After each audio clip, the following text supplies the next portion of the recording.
दोनों देशों की लड़ाई में तीसरे देश की भी एंट्री हो गई है।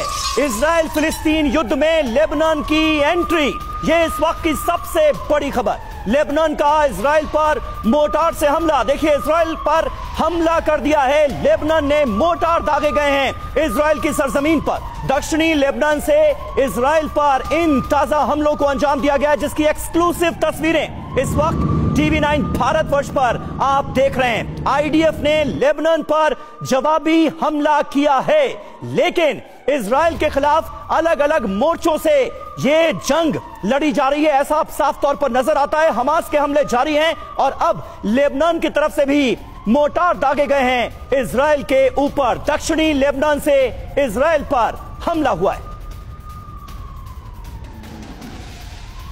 चलिए, ताजा हालात और लेटेस्ट तस्वीरें दिखाने के साथ साथ आपको बता दें, मेरे सहयोगी मनीष झा इस वक्त हमें ज्वाइन कर चुके हैं और एज एन एक्सपर्ट इस वक्त lieutenant general retired Sanjay Kulkarni sir हमें ज्वाइन कर चुके हैं। प्रोफेसर अमिताभ सिंह इस वक्त हमारे साथ है, फॉरेन एक्सपर्ट है। Group captain retired DK Pandey sir aviation expert हमारे साथ हैं और commander doctor Atul Bhardwaj as a defence expert हमें ज्वाइन कर चुके हैं। लेकिन सबसे पहले मनीष, एक क्विक अपडेट आपके साथ।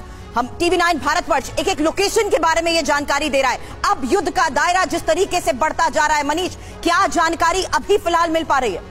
बिल्कुल सुरभि, देखिए जिस बात का डर था वही हो गया, यानी कि कहीं इजराइल के खिलाफ 2 फ्रंट वॉर ना शुरू हो जाए, और वही होता हुआ दिख रहा है लेबनान की एंट्री के साथ। कल शाम में जब इजराइल के प्रधानमंत्री के नेतृत्व में इमरजेंसी कैबिनेट की मीटिंग हुई थी, तब इसमें चर्चा हुई थी और उस समय प्रधानमंत्री नेतन्याहू ने कहा था हमें तैयार रहना होगा कि कहीं से कहीं लेबनान की तरफ से भी वॉर शुरू ना हो जाए, और लेबनान की तरफ से भी मोर्टार दागे जा चुके हैं, यानी हमास के साथ साथ हिजबुल्लाह की भी एंट्री होगी। और अगर ऐसा हुआ तो इजराइल को एक साथ दोनों फ्रंट पर लड़ना पड़ेगा। फिलहाल गाजा पट्टी पर एयर स्ट्राइक जारी है, लेकिन आने वाले समय में लेबनान यानी हिजबुल्लाह पर भी कार्रवाई होगी और इजराइल एक बार फिर से उसी वॉर का सामना करने जा रहा है जो 5 दशक पहले उसने किया था, जब अकेले उसने तमाम अरब मुल्कों से लड़ाई लड़ी थी।